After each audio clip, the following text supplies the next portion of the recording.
Мұқағали Мақатаев, үш бақыттым, ең бірінші бақыттым халқым менің. Соған берем ойымның алтын кенін.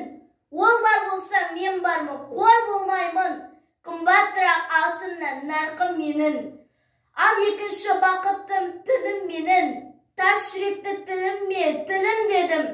Кейде дүниеден түнілсем де, қасиетті тілім мен түнілмедім.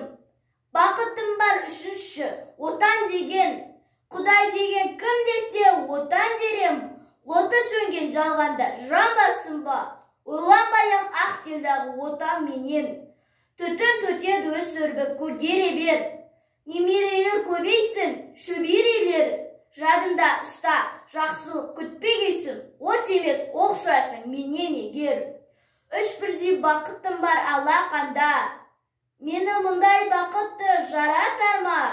Үш күн нұрын төгеді аспанынан, Атырау, Алтай, Арқа, Алатауға.